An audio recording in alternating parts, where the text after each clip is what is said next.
Hello നമസ്കാരം. പുതിയൊരു വീഡിയോയിലേക്ക് എല്ലാവർക്കും സ്വാഗതം. ഹോണ്ട CB350rs ഉള്ള ഓണേഴ്സ് ഫേസ് ചെയ്യുന്ന ഏറ്റവും വലിയൊരു ഇഷ്യൂ ആണ് ഹെഡ്ലൈറ്റിൻ്റെ വെളിച്ചക്കുറവ്. RS ഉള്ളവർക്കറിയാം, നമ്മുടെ വണ്ടിയുടെ ഹെഡ്ലൈറ്റ് എന്ന് പറയുന്നത് മറ്റ് വണ്ടികളെ വെച്ച് കമ്പയർ ചെയ്യുമ്പോൾ വളരെ കുറവാണ്. അപ്പോൾ ഇതിൻ്റെ ഒരു സൊല്യൂഷൻ എന്ന് പറയുന്നത് ഒരു അഡീഷണൽ ഓക്സിലറി ലൈറ്റ് ഫിറ്റ് ചെയ്യുക എന്നത് മാത്രമാണ്. അപ്പോൾ ഇന്നത്തെ വീഡിയോ എന്ന് പറയുന്നത് ഏറ്റവും ചീപ്പസ്റ്റും അതുപോലെ തന്നെ നല്ല ക്വാളിറ്റിയുമുള്ള ഒരു ഓക്സിലറി ഹെഡ്ലൈറ്റിൻ്റെ അൺബോക്സിങ്ങും അതുപോലെ തന്നെ അതിൻ്റെ ഇൻസ്റ്റാളിങ് വീഡിയോയുമാണ്. അപ്പോൾ സമയം കളയുന്നതിന് നമുക്ക് നേരെ വീഡിയോയിലേക്ക് പോകാം. വീഡിയോയിലേക്ക് പോകും മുമ്പ് നിങ്ങൾ ഇതുവരെ ചാനൽ സബ്സ്ക്രൈബ് ചെയ്തില്ലെങ്കിൽ കുപ്പി വ്ളോഗർ ചാനൽ സബ്സ്ക്രൈബ് ചെയ്യുക, നോട്ടിഫിക്കേഷനായി ബെല്ലൈക്കൺ എനാബിൾ ചെയ്യുക. So once again welcome to Kuppi vlog.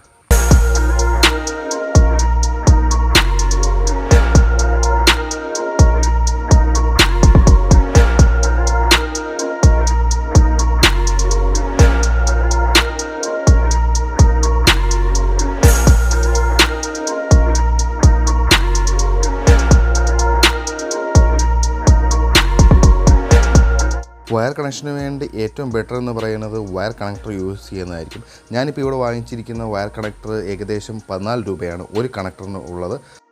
അടുത്ത സ്റ്റെപ്പ് എന്ന് പറയുന്നത് നമ്മുടെ രണ്ട് ലൈറ്റിൻ്റെ വയറുകൾ തമ്മിൽ കണക്ട് ചെയ്യുന്നതാണ്. അപ്പോൾ ഇതിനകത്ത് ചെയ്യേണ്ടത് നമ്മുടെ വൈറ്റ് രണ്ട് ഒരുമിച്ച് കണക്ട് ചെയ്യുക, അതുപോലെ തന്നെ യെല്ലോയും ഒരുമിച്ച് കണക്ട് ചെയ്യുക. പിന്നെ റിമൈനിങ് ആയിട്ട് വരുന്ന നമ്മുടെ ബ്ലാക്ക്, അതൊരു നമ്മൾ കണക്ട് ചെയ്യുന്ന നമ്മുടെ ബാറ്ററി, അതെങ്കിൽ പവർ സോഴ്സിലോട്ടാണ് അത് കണക്ട് ചെയ്ത് അതും രണ്ടും ഒരുമിച്ച് കണക്ട് ചെയ്യുക.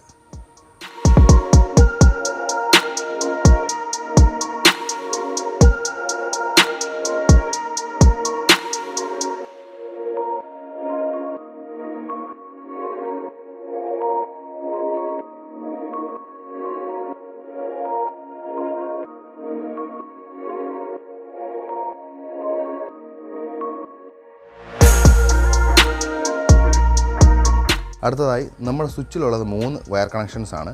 അതിൽ ഒരു വയർ കണക്ഷൻ എന്ന് പറയുന്നത് കോമൺ ആയിരിക്കും. അതായത് ആ വയർ കണക്ഷൻ നമ്മൾ നേരെ കണക്ട് ചെയ്യേണ്ടത് നമ്മുടെ ബാറ്ററിയുടെ നെഗറ്റീവിലോട്ടാണ്. അതുപോലെ തന്നെ ബാക്കിയുള്ള 2 കണക്ഷൻസ് കണക്ട് ചെയ്യേണ്ടത് നമ്മുടെ ഓക്സിലറി ലൈറ്റിൻ്റെ 2 കണക്ഷനുമായിട്ടാണ്. അപ്പം ഓക്സിലറി ലൈറ്റിൻ്റെ 2 കണക്ഷൻസ് നമ്മൾ സ്വിച്ചിലോട്ട് കണക്ട് ചെയ്യുകയും സ്വിച്ചിൽ നിന്നുള്ള ഒരു കണക്ഷനും അതുപോലെ തന്നെ ഓക്സിലറി ലൈറ്റിൽ നിന്നുള്ള ഒരു കണക്ഷനും നമ്മൾ ബാറ്ററിയിലേക്കാണ് കൊടുക്കുന്നത്.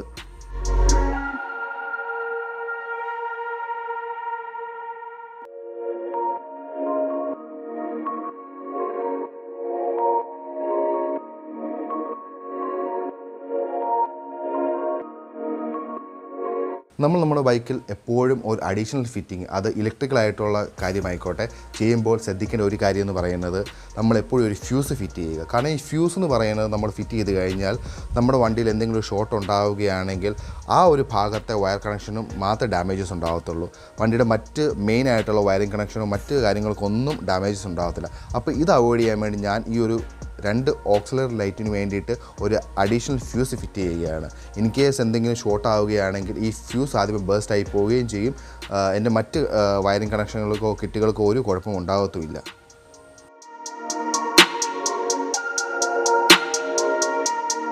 ഇനി നമുക്ക് സ്വിച്ചിൽ നിന്നുള്ള ഒരു കണക്ഷനും അതുപോലെ ഓക്സിലറി ലൈറ്റിൽ നിന്നുള്ള ഒരു കണക്ഷനും വയർ കണക്ടർ ഉപയോഗിച്ച് ടൈറ്റ് ചെയ്യാം. ബാറ്ററിയിലേക്കുള്ള നെഗറ്റീവും പോസിറ്റീവും നമുക്ക് സ്ക്രൂ ഉപയോഗിച്ച് ടൈറ്റ് ചെയ്ത് വെക്കാം.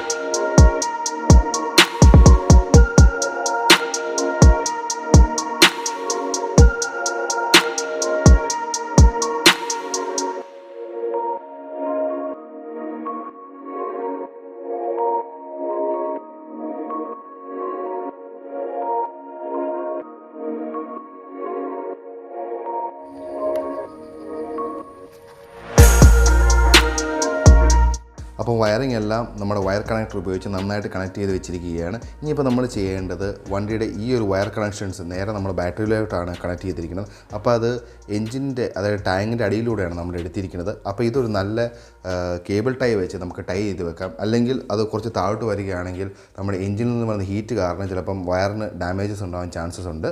അപ്പോൾ അത് നമ്മൾ നന്നായിട്ടൊന്ന് കേബിൾ ടൈ ഉപയോഗിച്ച് സെക്യൂർ ചെയ്ത് വെക്കാം.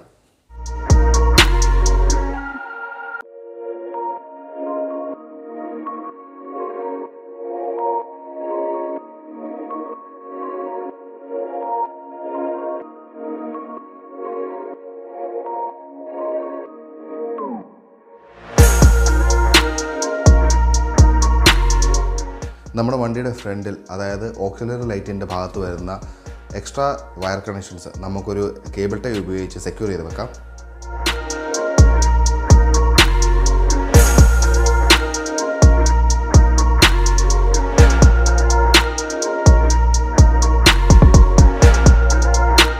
നമ്മുടെ വയർ കണക്ടർ ഒരു നല്ല ഇൻസുലേഷൻ ടേപ്പ് ഉപയോഗിച്ച് നന്നായിട്ട് നമ്മൾ റാപ്പ് ചെയ്തിരിക്കുകയാണ്. ഇനിയിപ്പോൾ ഇതിൻ്റെ അകത്ത് വെള്ളവും മറ്റു കാര്യങ്ങളും കയറാനുള്ള ചാൻസസ് വളരെ കുറവാണ്.